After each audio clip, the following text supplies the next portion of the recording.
వైఎస్ఆర్సీపీ అధికారంలో ఉన్నప్పుడు రెచ్చిపోయిన నాయకుల బలపం పట్టడానికి ప్రభుత్వం సిద్ధమైనట్లు తెలుస్తుంది.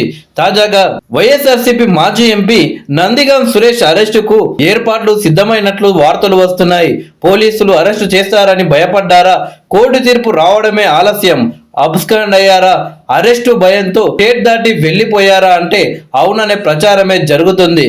టీడీపీ కేంద్ర కార్యాలయంపై దాడి కేసులో బాపట్ల మాజీ ఎంపీ వైసీపీ నేత నందిగం సురేష్ కూడా ఒక నిందితుడే. ఈ కేసులో తనను అరెస్టు చేయకుండా ఉండేందుకు ముందస్తు బెయిల్ మంజూరు చేయాలి అని హైకోర్టును ఆశ్రయించారాయన. అయితే హైకోర్టు బెయిల్ ఇచ్చేది లేదని, అరెస్టు నుంచి రక్షణ కల్పించేది లేదని స్పష్టం చేసింది.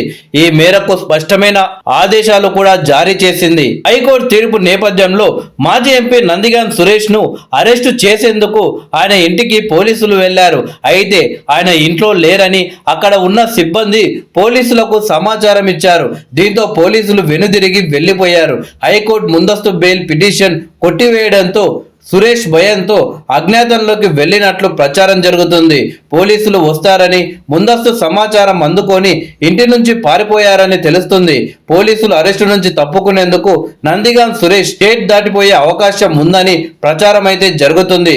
మరి హైకోర్టు ఉత్తర్వులను గౌరవించి పోలీసులకు లొంగిపోతారా, లేక పోలీసులకు భయపడి అజ్ఞాతంలోనే ఉంటారా అనేది వేచి చూడాలి. మంగళగిరిలోని తెలుగుదేశం పార్టీ కేంద్ర కార్యాలయంపై దాడి కేసులో దేవినేని అవినాష్, అప్పిరెడ్డి, నందిగం సురేష్, తలశీల రఘురాం సహా మరో 14 మంది నిందితులుగా ఉన్నారు. వీరంతా తమను అరెస్టు చేయకుండా ముందస్తు బెయిల్ ఇవ్వాలి అని, అరెస్టు నుంచి రక్షించాలని కోరుతూ హైకోర్టులో పిటిషన్ వేశారు.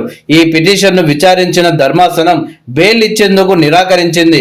అరెస్టు నుంచి రక్షణ కల్పించే ప్రసక్తే లేదని ఏపీ హైకోర్టు ధర్మాసనం స్పష్టం చేసింది. ఈ మేరకు ఉత్తర్వులు కూడా జారీ చేసింది.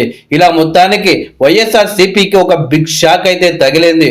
చూడాలి మరి నందిగం సురేష్ ని ఎప్పుడు అరెస్టు చేస్తారో.